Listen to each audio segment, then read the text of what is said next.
President Obama is making it clear today that Africa is a top priority for his administration. Right now, he is hosting a working lunch with sub-Saharan African leaders. Joining us now, David Lane, President and CEO of the One Campaign. David, good to see you. First of all, the importance of him making this a priority, a major priority. He's going to be speaking about this more broadly when he goes before the Clinton Global Initiative later this afternoon, too. I think what's interesting is that today's lunch is not really extraordinary. It's not routine yet, but it's not extraordinary that the administration is engaging with Africa this way. I think presidential time is in a premium. It is. You don't schedule something unless you really want to put attention to it. That's right. And their framework clearly is a framework. The word they use is engagement. I think you saw some of this with Secretary Clinton on your trip to Africa. President Obama has laid out his message both in Cairo and then in Accra, and he said the future of Africa is up to Africans. And I think what we're seeing today is him wanting to listen to Africans about where they think things need to go. Well, funny that you should mention that. This is exactly what he had to say in that speech to the Ghanaian Parliament. Let's watch. Oh, great. We must start from the simple premise that Africa's future is up to Africans. But the true sign of success is not whether we are a source of perpetual aid that helps people scrape by. It's whether we are partners in building the capacity for transformational change. Now, one way to do that, according to the One Campaign, is to get the G20 to actually meet in Africa.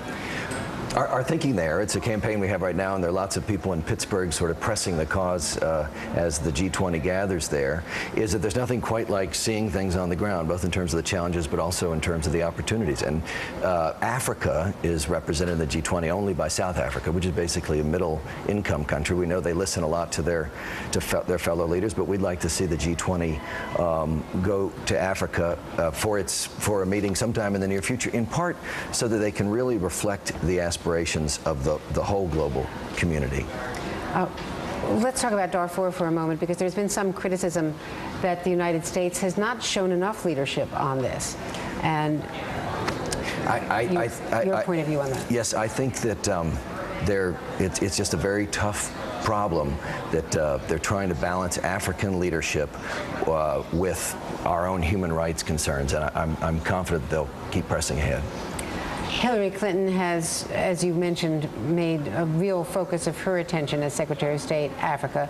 At the same time, she's being criticized for not showing enough leadership in the Middle East and elsewhere in the world, and for having too many envoys, and for parceling out her foreign policy. How would you assess her role in trying to bring attention to sub-Saharan Africa? Well, we're very early in this administration. Let's remember, we're still in the first year. But the fact that she carved out, I think it was 10 days on the trip, 7 different countries she went to, I think was very important and very impressive. And by the way, her message was also a very rich one, like President Obama's, that our relationship is a two-way street, and it's really about partnership.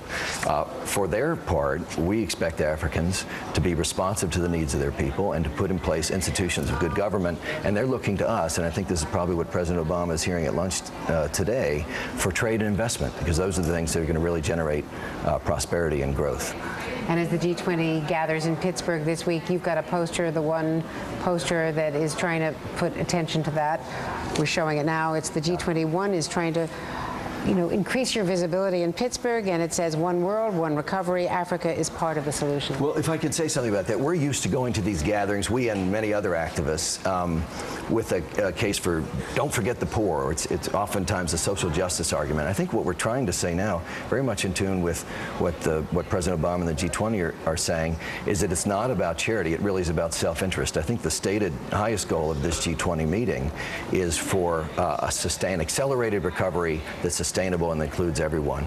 Our point about Africa is it is actually a continent of 900 million consumers and producers as well. And in fact, most Americans probably don't know this because they oftentimes see stories of hardship. Before this recession, 18 African, non-oil producing African countries were growing by 5.5% a year, and that had been building. So they are part of the global economy, and we need to be sure when the rich nations gather at the G20 or the G8 that they're finding ways to address that.